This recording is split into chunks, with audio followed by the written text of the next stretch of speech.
돈가스가 먹고 싶다는 어린아들의 손을 잡고 식당을 찾은 아버지가 집단 폭행을 당해서 사망한 사건. 고 김창민 영화감독의 사건이 알려지면서 대중들의 공분이 점점 더 커지고 있습니다. 일단 이 사건 이후에 가해자들이라는 사람의 행동 때문인데요. 가해자가 무슨 힙합 가수였다고 합니다.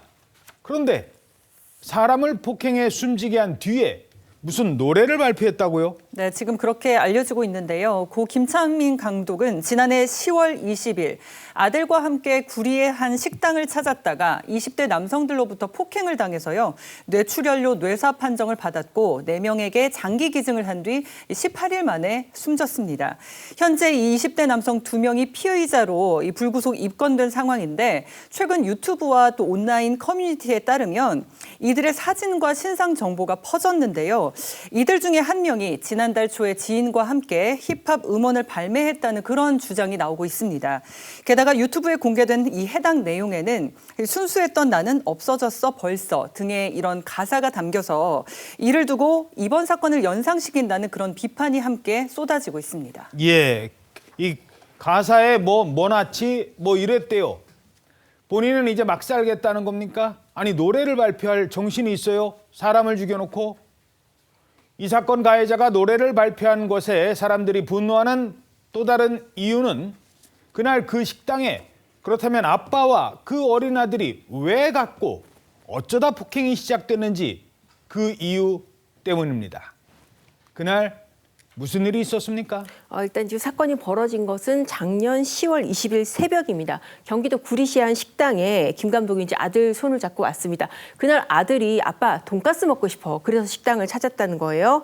당시 상황에 대해서 김 감독 아버지가 요즘 이제 언론 인터뷰를 하고 있습니다. 그 아버지 얘기로는 우리 아들이 그러니까 김 감독이 돈가스 먹고 싶다는 손자 말에 지금 시각이 지금 이른 시각이잖아요. 예. 24시간 식당을 찾은 거라고 합니다. 근데 김 감독 아들이 네. 좀 몸이 좀 불편하다고요. 그렇습니다. 발달 장애를 앓고 있는 것으로 그렇게 지금 알려지고 있는데요. 그렇게 해서 부자가 식사를 하고 있는데 다른 테이블에 그 가해자 일당이 앉았었습니다. 그러다가 소음 문제로 그러니까 김 감독 쪽 테이블이 시끄럽다 이렇게 하면서 시비가 붙은 거예요. 그러면서 이후에 영상으로 지금 우리가 보고 있는 무자비한 집단 폭행이 시작이 됐습니다. 장애를 앓고 있는 아들과 식당에 가서 조용히 밥 먹는데 아들이 소리를 좀 냈겠죠. 어린아이들이 그냥 먹진 않지 않습니까? 그것 때문에 시비가 붙은 거예요.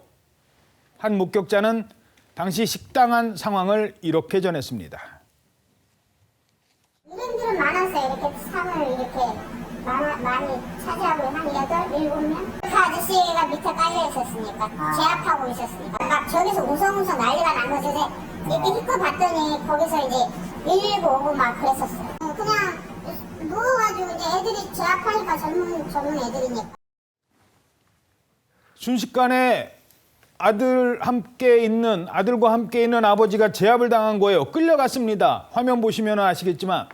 근데 그 모습을 아빠가 저렇게 폭행당하는 모습을 아들이 다 본 거잖아요.